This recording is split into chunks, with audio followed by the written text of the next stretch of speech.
Fuck me sideways, this was a good movie. Alright, now after we get that hyperbolic preamble out of the way, before I get going here, I just want to preface this by saying spoilers, spoilers, motherfucking spoilers. Alright, so if you haven't seen The Dark Knight Rises yet, first of all, shame on you. Second of all, stop playing this video. Go out to your theater, local theater, wherever. Go see this movie because it is really good. I got some notes here, made some notes, so I touch on everything I want to touch on. Oh, I also want to start this out by saying that I'm not going to mention any of the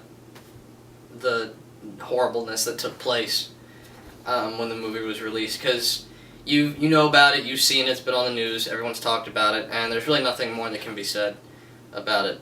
And I want to focus on the movie. I don't want to focus on that. I mean, anybody who knows me can tell you I'm a huge Batman fan. I mean, I got the shirt on for this. You know, all you gotta do is look around my room. I got my Mr. Freeze action figure still in the box. Haven't opened it. I've got these action figures up here.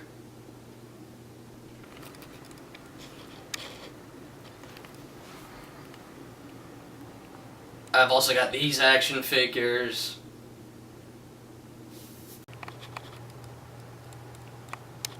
I've got 4 different Heath Ledger posters from The Dark Knight.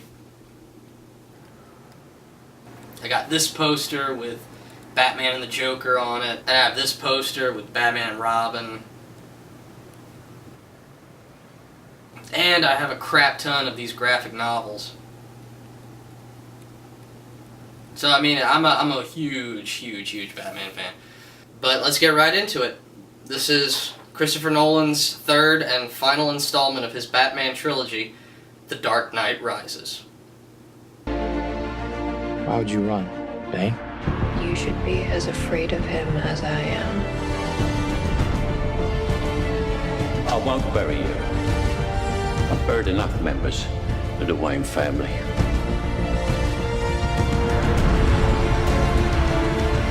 You don't owe these people anymore.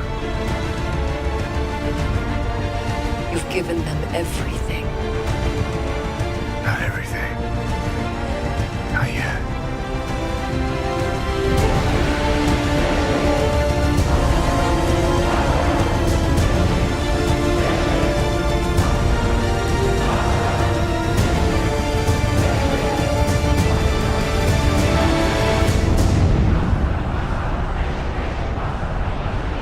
My mother warned me about getting into cars with strange men.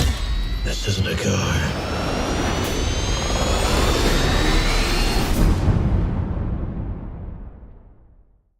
Now, I've seen this film twice now, and I went the first time for the complete immersion experience into the film. I saw it in IMAX, and it was spectacular, it was gorgeous.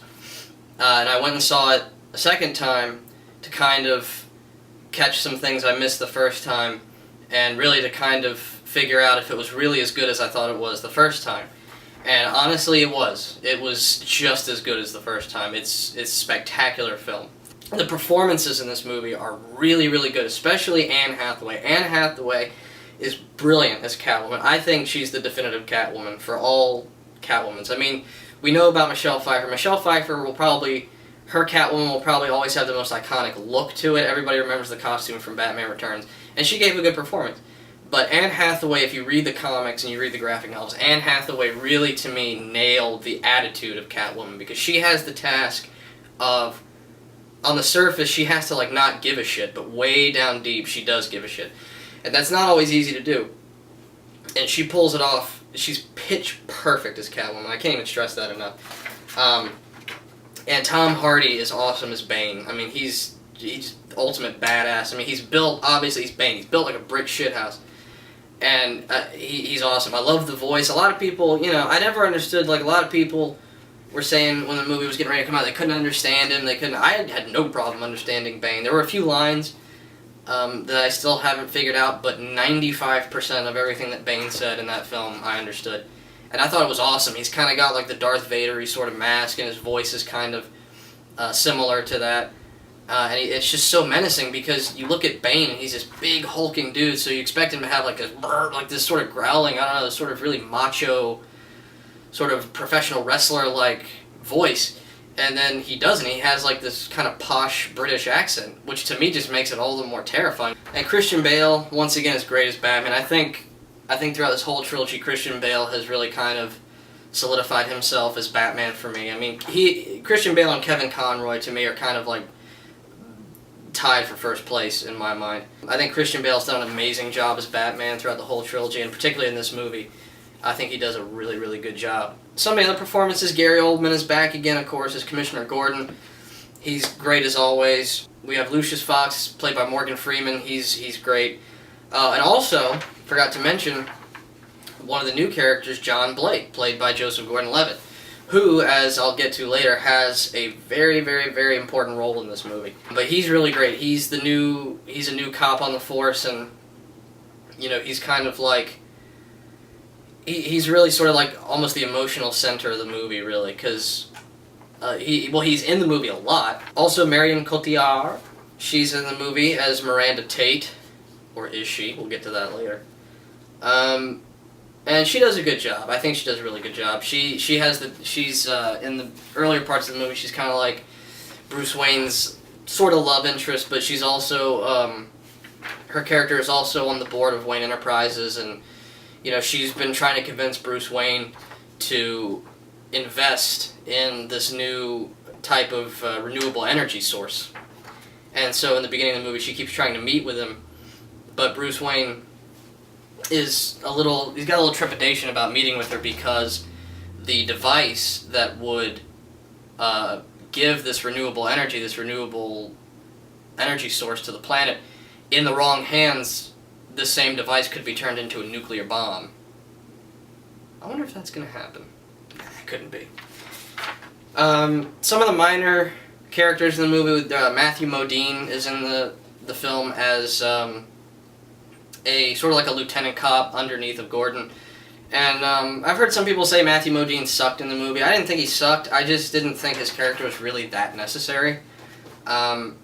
He has a couple of good lines, but on the whole, his character, I mean, really, he didn't really need to be in the movie.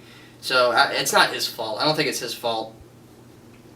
It starts out, the basic plot is it's been 8 years since Batman has been out on the streets fighting crime. And the film opens with Gary Oldman reading a speech about Harvey Dent. It's Harvey Dent's funeral. He's kind of eulogizing Dent and talking about how he was a great man and he did great things for the city. And if you'll recall back to The Dark Knight, Harvey Dent was corrupted by the Joker and turned into Two-Face, and he goes on a killing spree and seeks revenge on everyone who had anything to do with the death of Rachel Dawes.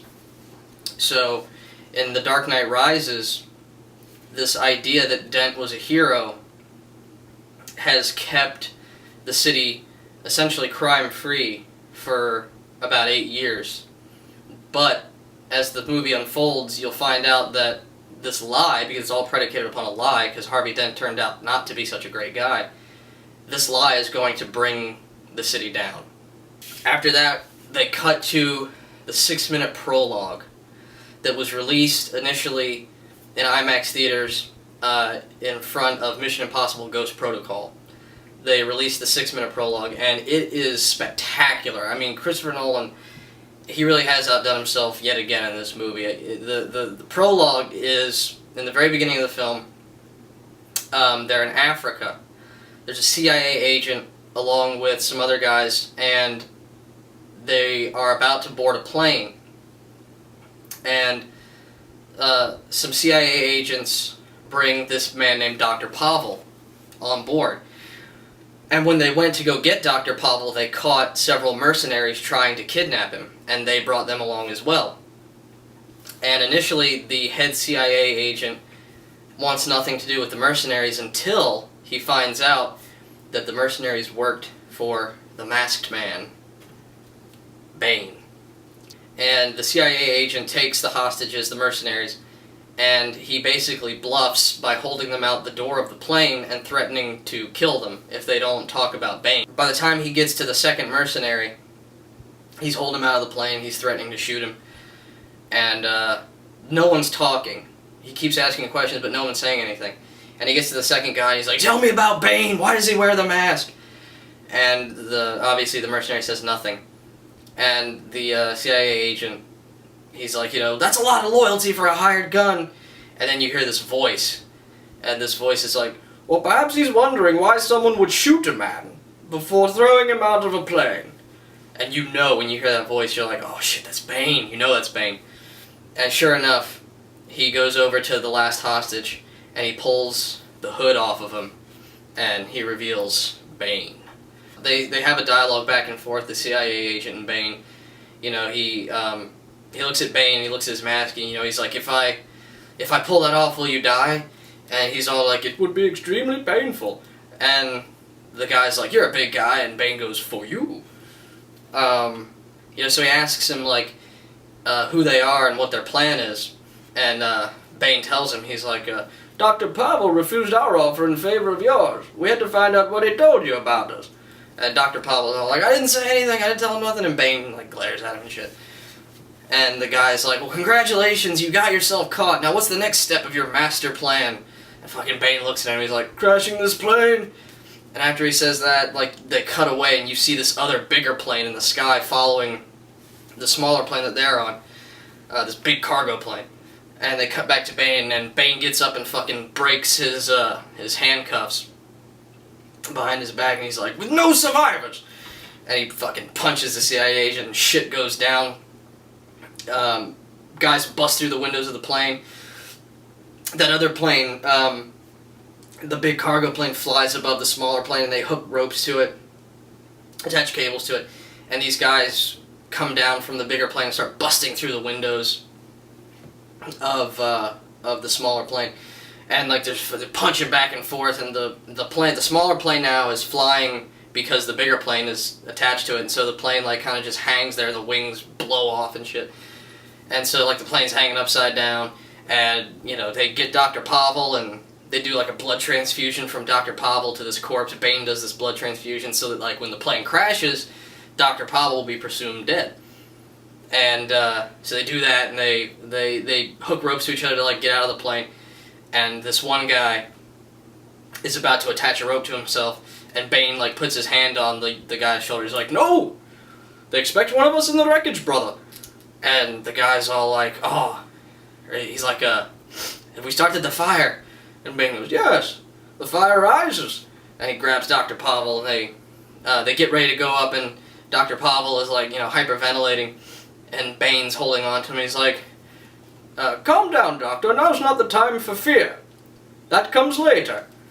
And they cut the cord, and Bane and the guy go up, and the plane goes down and crashes. It's astounding. It's fucking amazing. It's awesome. So that's just the first 6 minutes. That's what you get in the first. That's what Nolan gives you on a silver platter. Just the first 6 minutes of the movie. And the whole movie centers around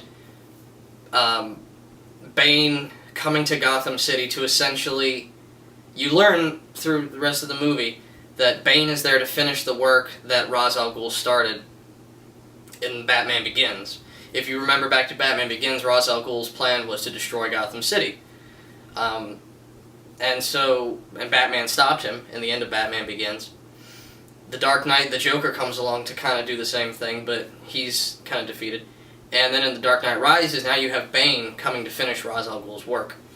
Alright, so that was part one, kind of a long-winded explanation about the prologue and some introductory stuff. Stay tuned for part two. We're going to try to wrap this thing up nicely, talk about the end of the movie, reveal some more spoilers, and talk about the importance of the Dark Knight trilogy as a whole.